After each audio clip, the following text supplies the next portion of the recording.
Hay nombres que la historia ha grabado no con tinta, sino con veneno. Nombres que se han convertido en sinónimos de vicio, de escándalo, de una depravación tan extrema que roza lo mitológico. Y entre ellos, pocos resuenan con la infamia de Valeria Mesalina, emperatriz de Roma, tercera esposa del emperador Claudio, madre de los herederos del imperio, y, si hemos de creer a los cronistas de su tiempo, una ninfómana insaciable, una bestia sexual cuya lujuria amenazó con devorar al propio Estado. Su final, sin embargo, no fue en el lecho de un amante anónimo, ni en los sórdidos burdeles que supuestamente frecuentaba. Su final llegó en los exquisitos jardines de Luculo, en una fría tarde del año 48, con el acero de un tribuno enviado para ejecutarla. Murió a los 28 años, condenada no por sus innumerables adulterios, sino por un acto de una audacia tan inconcebible que aún hoy desconcierta a los historiadores. Se casó con otro hombre mientras su esposo, el emperador, aún vivía. Fue este el acto final de una adicta al placer completamente fuera de control, una mujer que en su delirio erótico firmó su propia sentencia de muerte. ¿O fue algo infinitamente más complejo y peligroso? ¿Fue quizás el movimiento desesperado de una maestra de la intriga política que vio cómo su poder se desvanecía, un intento fallido de golpe de Estado disfrazado de boda báquica? La historia de Mesalina es un laberinto de espejos. Cada fuente que la describe fue escrita por hombres de la clase senatorial que la odiaban y temían. Hombres que se beneficiaron de su caída. Nos legaron la imagen de una prostituta con corona, pero debajo de esa caricatura yace un abismo de preguntas sin respuesta. Para desentrañar el misterio de su muerte, debemos exhumar su vida, separar los hechos de la calumnia y explorar la posibilidad de que la emperatriz ninfómana fuera, en realidad, una de las políticas más astutas y despiadadas de su tiempo, derrotada en el último y más arriesgado de sus juegos. La espada que le quitó la vida es solo el punto final de una historia que comienza en la cuna de una de las familias más nobles de Roma, en un mundo donde el sexo era una moneda y el poder, la única divinidad. Valeria Mesalina nació alrededor del año 20 de nuestra era, en el seno de una aristocracia que se enorgullecía de su sangre y su proximidad al poder imperial. Su linaje era impecable. Por parte de su madre, Domicia Lépida, era bisnieta de Marco Antonio y Octavia, la hermana del divino Augusto. Esto la convertía en prima segunda del emperador Calígula y sobrina nieta del propio Augusto. Por parte de padre, su ascendencia se remontaba a la más rancia nobleza republicana. Nació para estar cerca del trono, para respirar el aire enrarecido de la política palaciega. Un mundo que bajo el reinado de Tiberio y luego el de su primo Calígula, se había convertido en una ciénaga de paranoia, ejecuciones y depravación. Su infancia y adolescencia transcurrieron a la sombra de un poder imperial cada vez más errático y violento. Aprendió desde muy joven que la supervivencia en la corte de los Césares no dependía de la virtud, sino de la astucia, de la capacidad para forjar alianzas, para anticipar el peligro y para eliminar a los rivales antes de que ellos te eliminaran a ti. No era un entorno que fomentara la inocencia, era una escuela de pragmatismo brutal. Mesalina, descrita como una joven de una belleza cautivadora, con grandes ojos oscuros y una figura seductora, era una de las piezas más valiosas en el tablero de ajedrez dinástico. Y en el año 38, cuando ella tenía unos 18 años, el emperador Calígula dispuso su matrimonio. El elegido no fue un joven y apuesto senador, sino un pariente casi olvidado, un hombre 30 años mayor que ella, considerado por muchos como el hazmerreír de la familia imperial. Tiberio Claudio Druso. Claudio era el tío de Calígula, hermano del legendario germánico y nieto de la emperatriz Livia. A pesar de su noble cuna, había sido sistemáticamente apartado de la vida pública. Sufría de varias aflicciones físicas. Cojeaba, tartamudeaba, su cabeza se sacudía incontrolablemente y le goteaba la nariz. Su propia madre, Antonia, lo llamaba un monstruo, un hombre que la naturaleza había empezado pero no terminado. La familia imperial lo consideraba un deficiente mental, un erudito torpe y socialmente inepto, más interesado en sus libros de historia etrusca que en las intrigas del poder. Calígula lo mantenía en la corte como un bufón personal, obligándolo a soportar humillaciones públicas para diversión de sus invitados. Para la vibrante y ambiciosa Mesalina, casarse con este hombre debió parecer un destierro, una condena a la irrelevancia. Se estaba uniendo a un personaje secundario, a una nota a pie de página en la historia de su familia. Pero la rueda de la fortuna en Roma giraba con una velocidad vertiginosa. Mesalina le dio a Claudio 2 hijos, una niña, Claudia Octavia, y un niño, Tiberio Claudio Germánico, quien más tarde sería conocido como Británico. Al darle un heredero varón, Mesalina cumplió con su deber principal y fortaleció su posición dentro de la familia. Y entonces, en enero del año 41, el mundo se puso patas arriba. El emperador Calígula, cuyo reinado se había convertido en una tiranía delirante, fue asesinado por miembros de su propia guardia pretoriana. En el caos que siguió, mientras los senadores debatían restaurar la república, un grupo de pretorianos encontró a Claudio, aterrorizado, escondido detrás de una cortina en el palacio. En un giro del destino que nadie podría haber previsto, los soldados, temiendo perder su influencia y su paga bajo un gobierno senatorial, decidieron que necesitaban un emperador. Y allí estaba él, el último varón adulto de la dinastía. Lo llevaron a su campamento y lo proclamaron nuevo soberano del Imperio Romano. El Senado, enfrentado a la realidad de las espadas de la guardia, no tuvo más remedio que aceptar. De la noche a la mañana, el bufón se convirtió en emperador, y Mesalina, la joven esposa del viejo erudito, se convirtió en la mujer más poderosa del mundo, la emperatriz de Roma. El poder que había caído en su regazo era inmenso, pero precario. Su esposo era un emperador improbable, sin experiencia en el gobierno y con muchos enemigos en el Senado. La supervivencia de su recién adquirida dinastía dependía de una sola cosa: consolidar su poder rápidamente y sin piedad. Y Mesalina estaba a punto de demostrar que, a pesar de su juventud, era una alumna aventajada en el brutal arte del poder romano. Cómo utilizaría sus nuevas armas, su belleza, su influencia sobre el emperador y su posición como madre del heredero para asegurar su trono y su futuro. La respuesta daría forma a su leyenda y sembraría las semillas de su propia destrucción.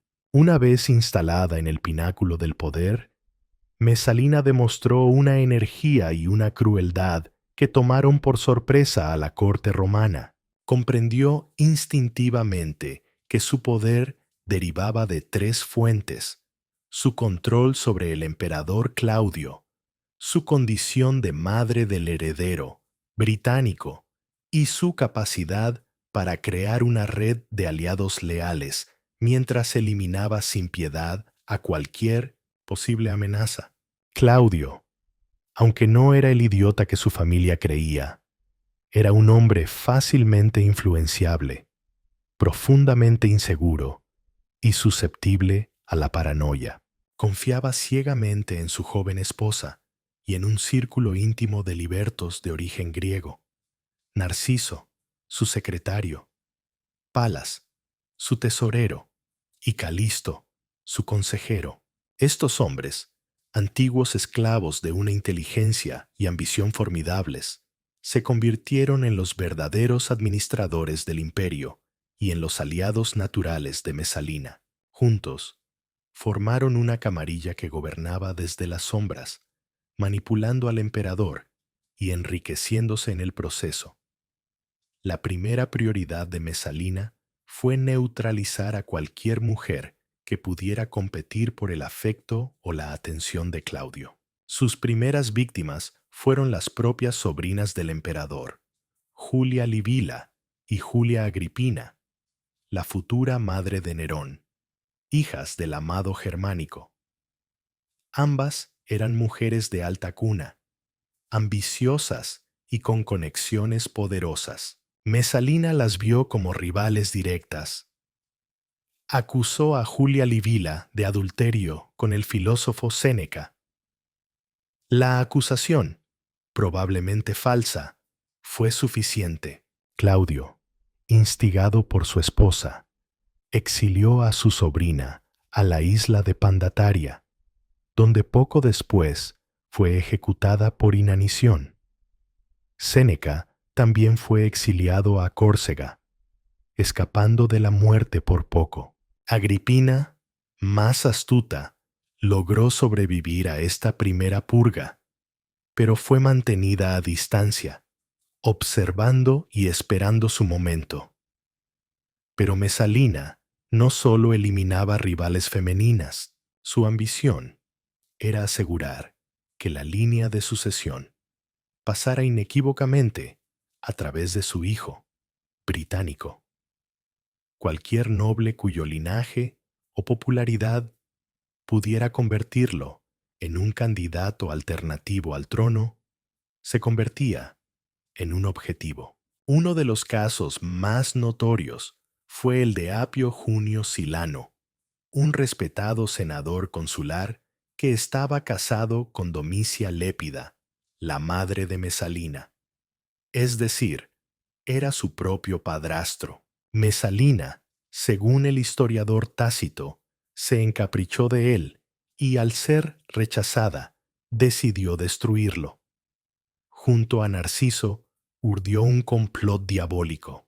Ambos corrieron a ver a Claudio una mañana, fingiendo pánico, y le contaron que habían tenido sueños idénticos en los que Silano lo asesinaba. Claudio, supersticioso y paranoico, se tragó la historia cuando, por una desafortunada coincidencia, Silano apareció ese mismo día en el palacio para una visita programada. Claudio lo vio como la confirmación de la profecía. Ordenó su ejecución inmediata, sin juicio. El Senado, aterrorizado, incluso agradeció al emperador por su vigilancia. Con cada ejecución, Mesalina consolidaba su poder y el de sus aliados libertos.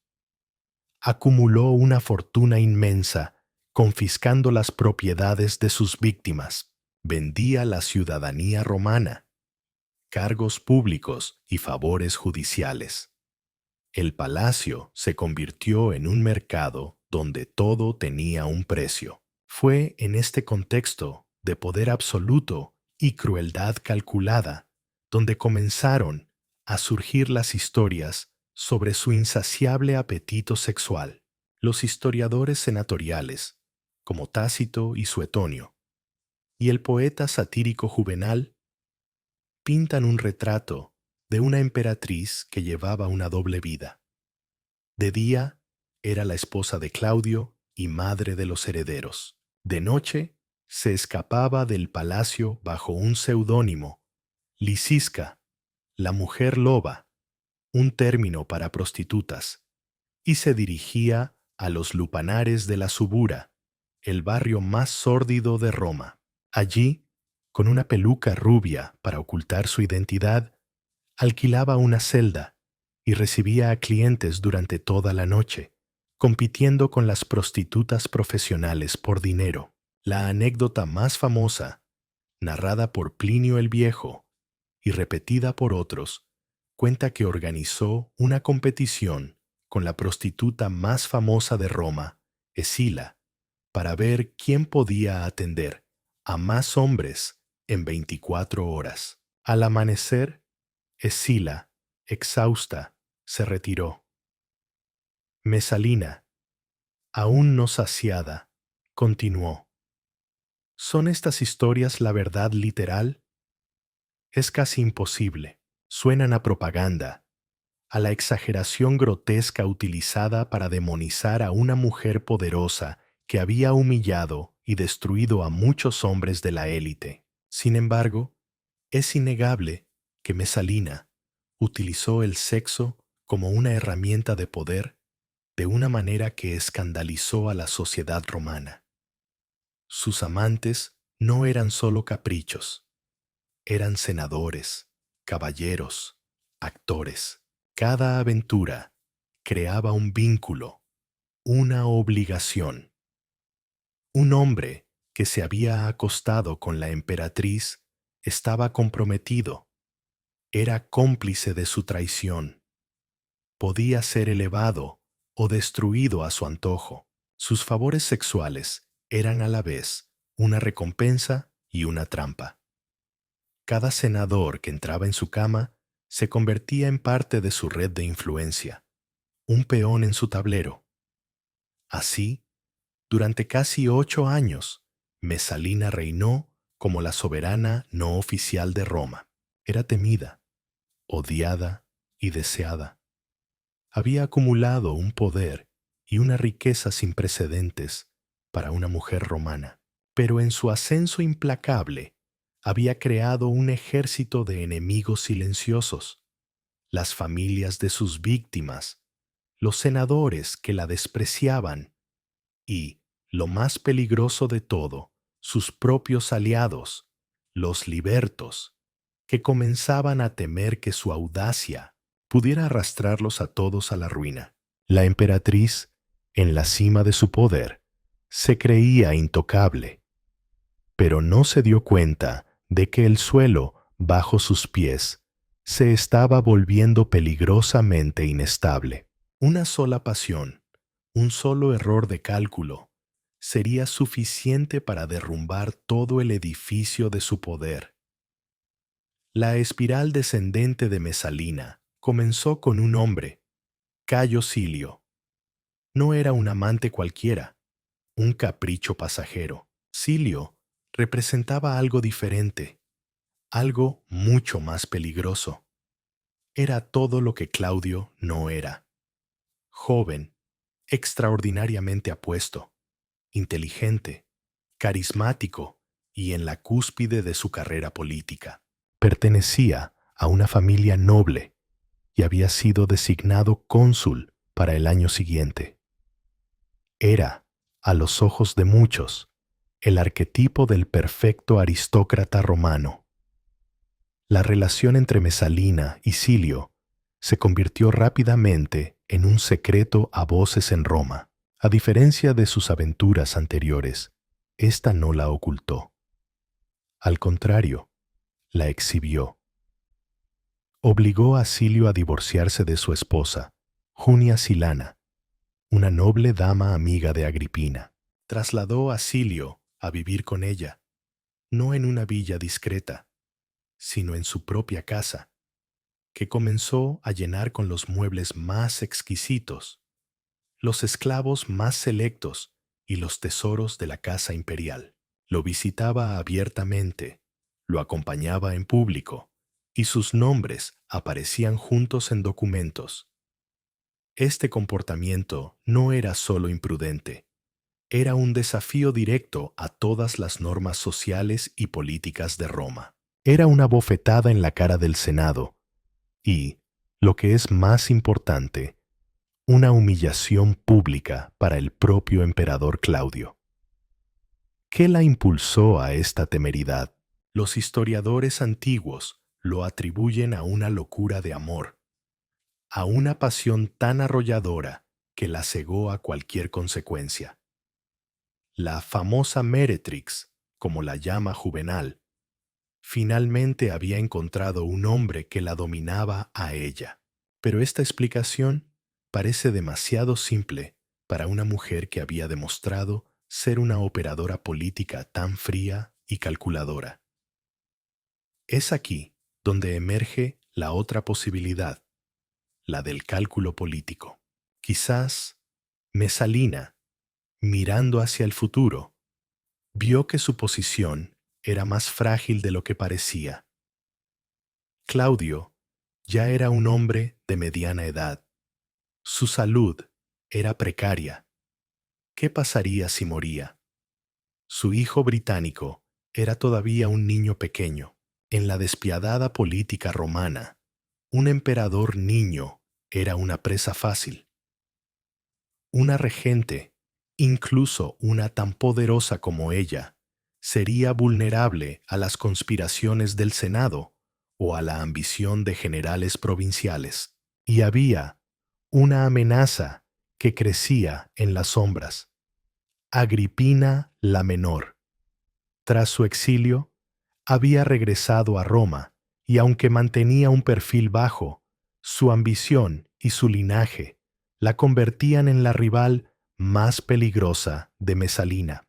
El hijo de Agripina, el joven Lucio Domicio, el futuro Nerón, era ligeramente mayor que Británico y también un descendiente directo de Augusto. En una lucha por la sucesión, Agripina sería una adversaria formidable. Desde esta perspectiva, la relación con Cayo Silio adquiere un cariz completamente diferente. No sería una simple aventura amorosa, sino una alianza estratégica. Silio, como el hombre más prometedor de su generación, podría ser el protector que Mesalina y su hijo necesitarían tras la muerte de Claudio. Al unir su destino al de él, Mesalina podría estar intentando crear un nuevo centro de poder, una facción capaz de asegurar la transición y gobernar como regente junto a un nuevo esposo fuerte y respetado. Estaba construyendo un gobierno en la sombra, preparado para tomar el relevo. Pero este plan, si es que existió, tenía un defecto fatal.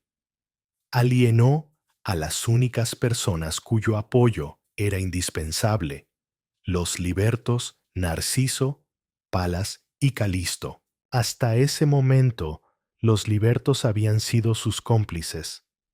Se habían beneficiado enormemente de su alianza, acumulando riquezas y poder.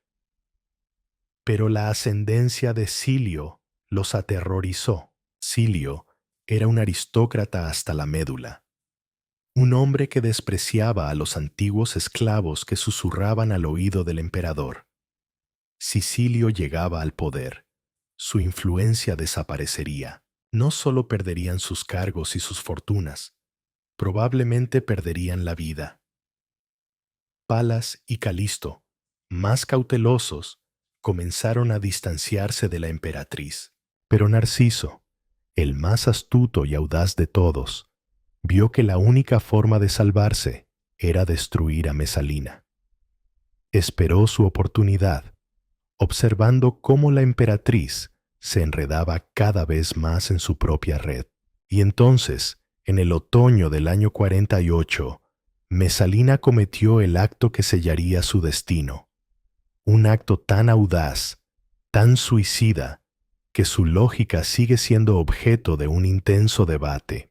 Mientras Claudio se encontraba fuera de Roma, Presidiendo una ceremonia en el puerto de Ostia, Mesalina decidió celebrar una ceremonia de boda formal y pública con Cayo Silio. ¿Por qué? La pregunta resuena a través de los siglos. ¿Fue una farsa? ¿Una mascarada báquica?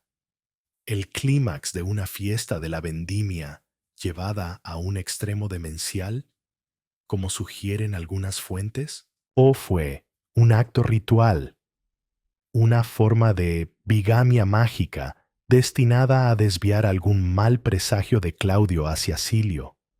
Una práctica extraña pero no desconocida. ¿O la interpretación más siniestra? ¿Fue el primer paso de un golpe de Estado? ¿Un matrimonio público para legitimar su unión ante los ojos del pueblo y del Senado, con la intención de adoptar a Británico, declarar a Claudio incapacitado y tomar el poder antes de que el emperador pudiera reaccionar? Fuera cual fuera la intención, el acto en sí fue una declaración de guerra. La noticia de la boda se extendió por Roma como un reguero de pólvora. Narciso supo que había llegado su momento.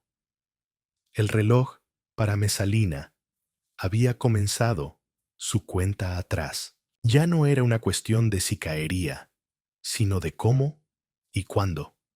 La escena que se desarrolló en la casa de Cayo Silio aquel día de otoño del 48 desafiaba toda lógica y decoro.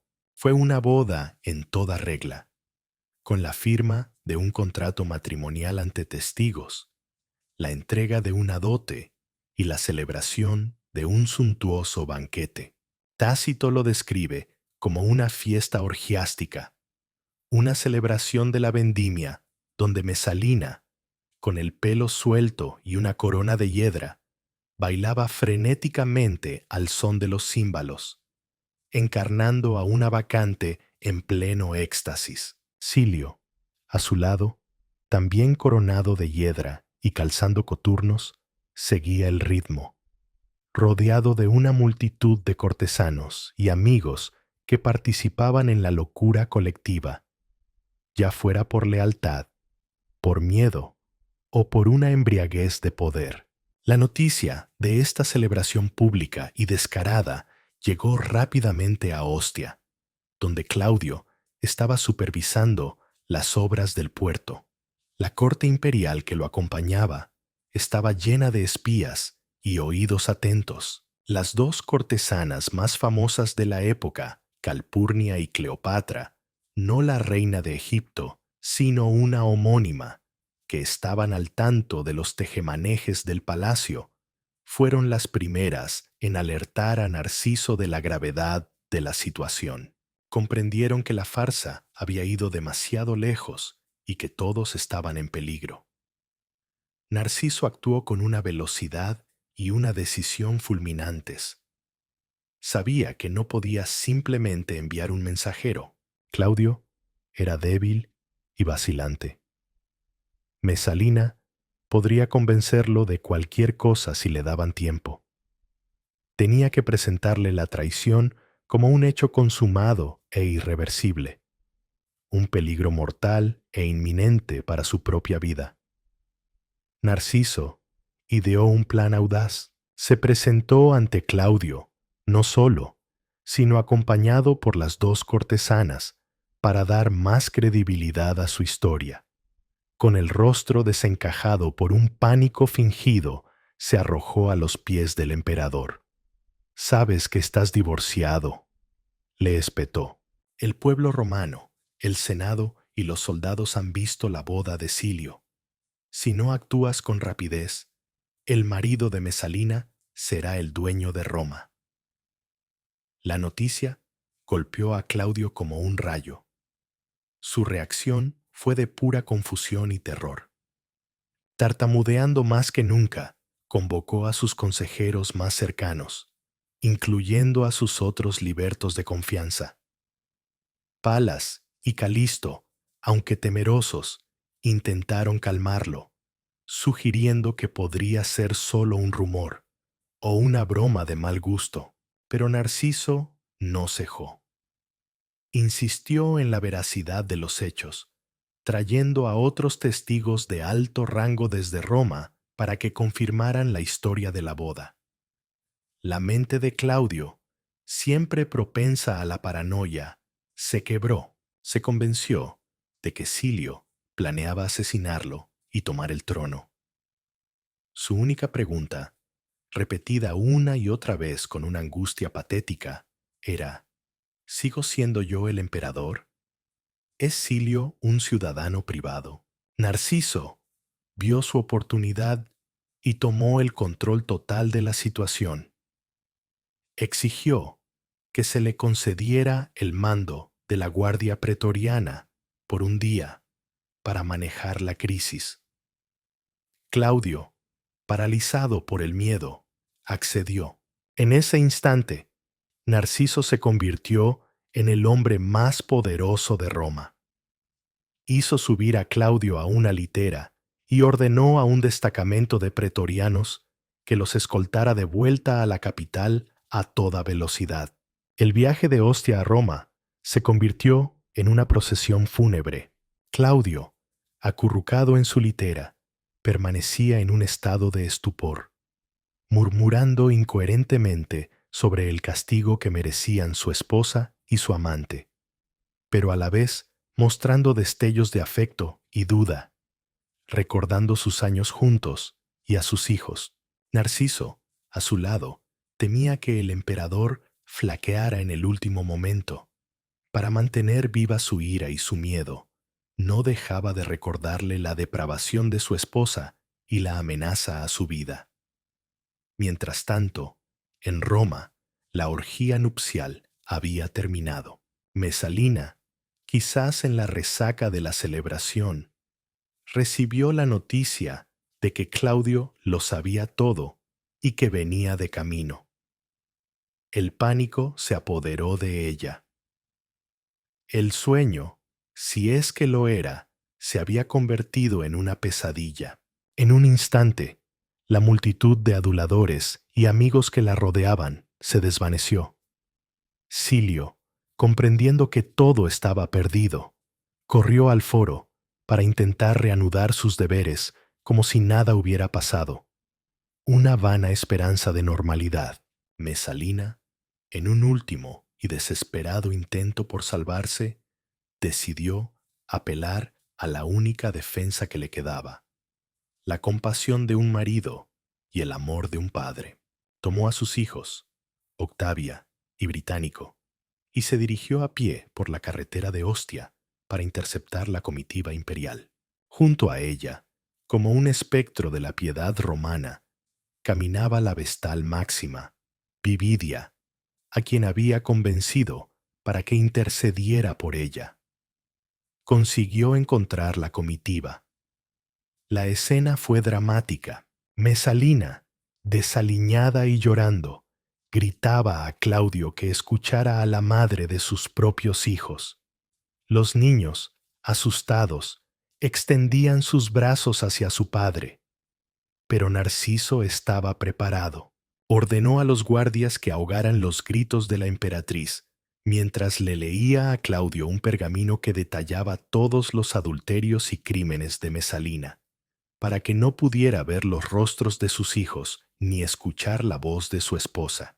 La vestal Vividia consiguió hablar con Claudio brevemente, pero Narciso la despachó prometiéndole que la emperatriz tendría una audiencia para defenderse, una promesa que no tenía intención de cumplir. La comitiva continuó su camino, dejando a Mesalina y a sus hijos en el polvo de la carretera. La emperatriz, derrotada y abandonada, buscó refugio en el único lugar que le quedaba: los magníficos jardines de Luculo, una propiedad que ella misma había codiciado y obtenido tras forzar el suicidio de su anterior dueño, Valerio Asiático. Allí, en ese paraíso terrenal, que era un monumento a su propia rapacidad, esperó su sentencia. La llegada de Claudio a Roma fue el principio del fin. Narciso, actuando con la autoridad del emperador, ordenó el arresto y la ejecución inmediata de Cayo Silio y de todos los que habían participado en la boda. Silio fue llevado ante el tribunal de Claudio en el campamento pretoriano. No intentó defenderse, solo pidió una muerte rápida, y se la concedieron. Uno tras otro, sus cómplices fueron ejecutados.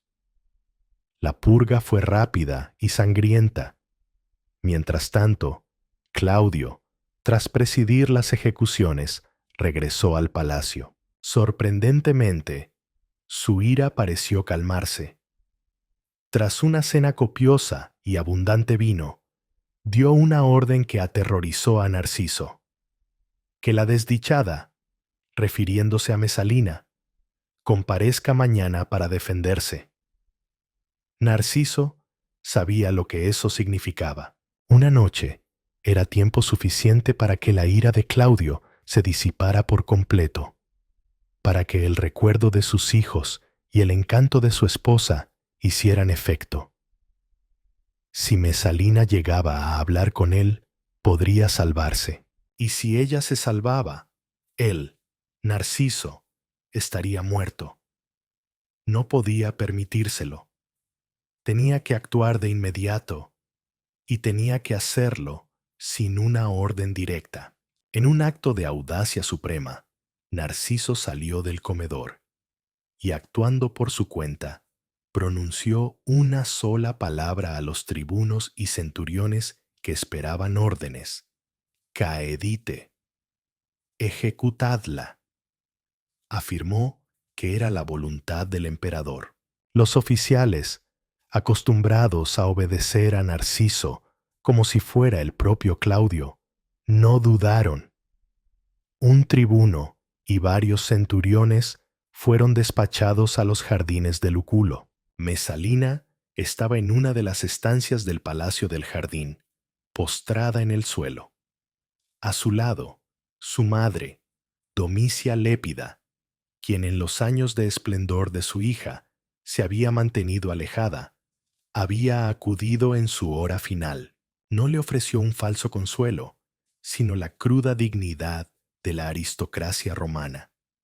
Tu vida ha terminado, le dijo. Lo único que te queda es buscar una muerte honorable. Le instó a que se suicidara, a que tomara una daga y se quitara la vida antes de que llegaran los verdugos. Pero Mesalina, que había ordenado la muerte de tantos, se encontró paralizada por el miedo. Su coraje la abandonó, lloraba y se lamentaba, incapaz de armarse de valor. Tomó la daga, la acercó a su garganta, a su pecho, pero sus manos temblaban demasiado. En ese momento, las puertas se abrieron de golpe. El tribuno y los centuriones irrumpieron en la habitación. El liberto Evodio, uno de los hombres de confianza de Narciso, comenzó a insultarla y a vejarla. El tribuno no dijo nada. Desenvainó su espada.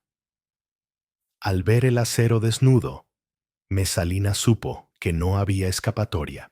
Quizás, en ese último segundo, su madre la ayudó. O quizás, el tribuno, impaciente, simplemente cumplió su orden. La espada se hundió en su cuerpo. La sangre de la emperatriz de Roma manchó el suelo de mármol de los jardines que había robado. La mujer más poderosa del imperio, la leyenda de la depravación, la jugadora política, había muerto a los 28 años, no en un juicio público, sino en una ejecución extrajudicial ordenada por un antiguo esclavo. La noticia de la muerte de Mesalina fue llevada de inmediato al palacio, donde Claudio todavía estaba cenando. Los mensajeros no dieron detalles, simplemente anunciaron: Mesalina ha muerto. El emperador no mostró ninguna emoción visible, no preguntó cómo había muerto, ni quién había dado la orden. Su única reacción, según Suetonio, fue pedir otra copa de vino. Continuó con su cena como si nada hubiera pasado. En los días siguientes, su comportamiento fue igualmente extraño, una mezcla de amnesia y desapego. Parecía haber borrado a su esposa de su memoria. El Senado, por su parte, reaccionó con un júbilo servil. Decretaron la damnatio memoriae contra ella, la condena de la memoria. Su nombre debía ser cincelado de todas las inscripciones públicas. Sus estatuas debían ser derribadas y destruidas. El objetivo era borrarla de la historia, como si nunca hubiera existido. Narciso, el artífice de su caída, fue recompensado con los honores de un cuestor, un premio sin precedentes para un liberto. Había ganado la batalla, había salvado su vida y su posición. O eso creía él. El destino del cuerpo de Mesalina no está claro en las fuentes.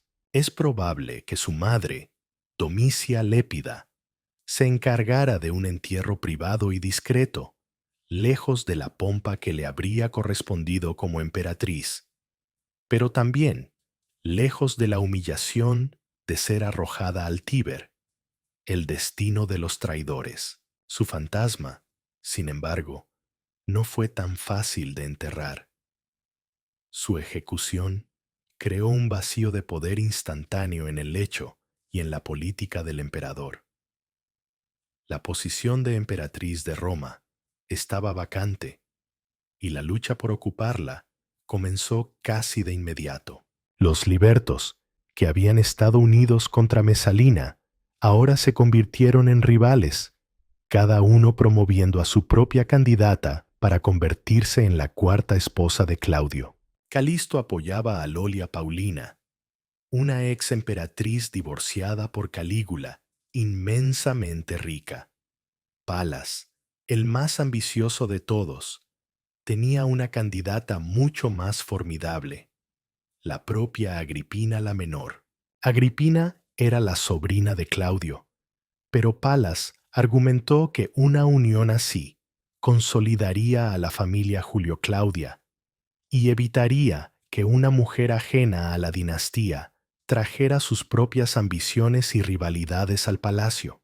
Narciso, por su parte, apoyaba a Elía Petina, una de las ex esposas de Claudio, a quien consideraba más manejable.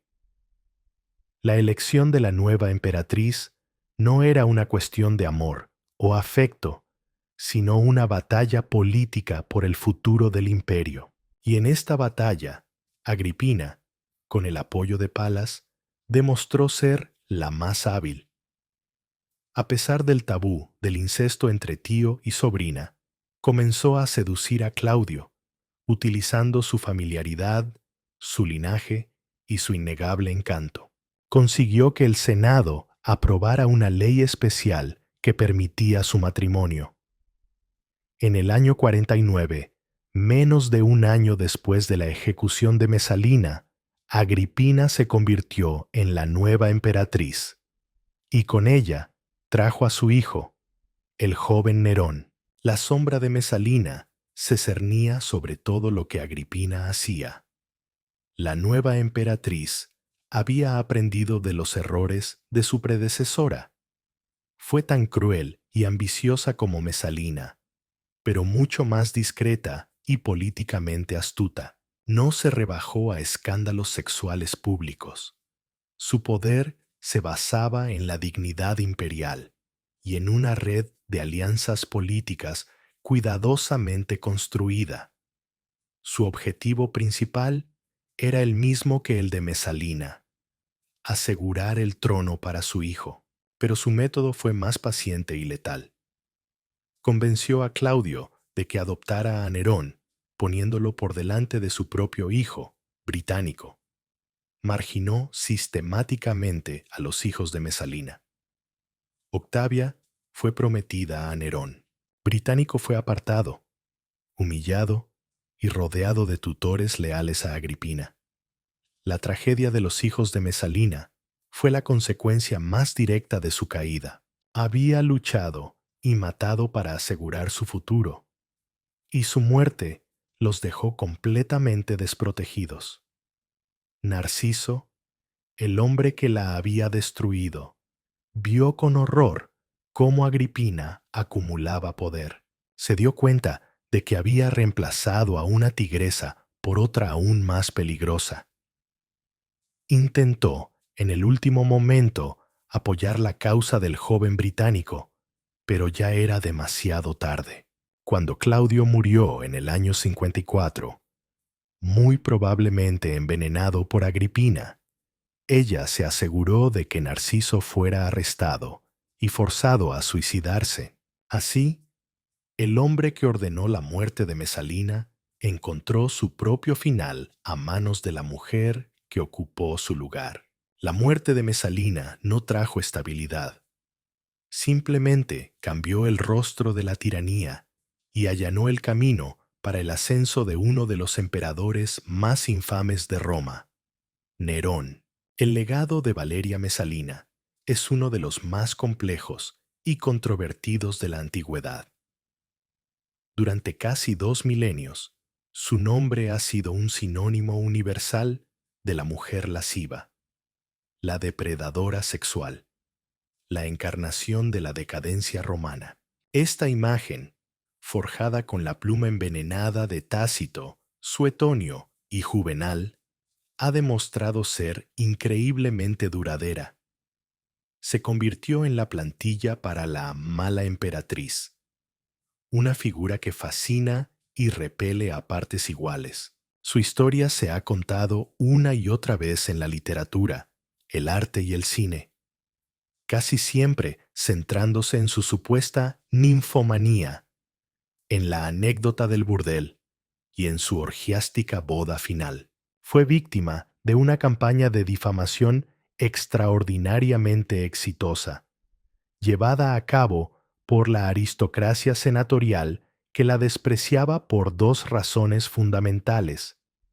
Era una mujer que ostentaba un poder inmenso y ejercía ese poder en alianza con libertos, antiguos esclavos, a quienes los senadores consideraban la escoria de la sociedad. Al destruirla, no solo eliminaban a una rival política, sino que reafirmaban su propio orden social y de género. La damnatio memoriae que decretaron fue más allá de borrar su nombre de las piedras. Fue un intento de reescribir su carácter para la eternidad. Sin embargo, en tiempos más recientes, ha surgido una reevaluación de su figura. Historiadores y, en particular, historiadoras feministas han comenzado a mirar más allá de la caricatura misógina para encontrar a la mujer y a la política que se esconde detrás. Esta nueva perspectiva no intenta blanquear sus crímenes. Mesalina fue, sin duda, cruel, codiciosa y responsable de la muerte de muchas personas. Pero en lugar de atribuir sus acciones a una simple lujuria irracional, se analizan dentro del contexto de su tiempo. Era una mujer que operaba en un sistema político brutalmente patriarcal. Sus únicas armas eran su linaje, su cuerpo y su influencia sobre un emperador débil. No es posible que utilizara el sexo como lo hacían los hombres, como una herramienta para construir alianzas, neutralizar enemigos y asegurar su posición. No podría ser que la famosa ninfomanía fuera una exageración propagandística de una estrategia política deliberada, aunque arriesgada. Su caída, desde este punto de vista, no fue el resultado de la locura, sino de un error de cálculo fatal. Se sobreestimó, subestimó a sus enemigos, y en su último y desesperado movimiento con Cayo Silio, apostó todo a una sola carta y perdió. Nos queda, entonces, una pregunta fundamental que flota sobre su tumba sin nombre. ¿Quién fue la verdadera Valeria Mesalina?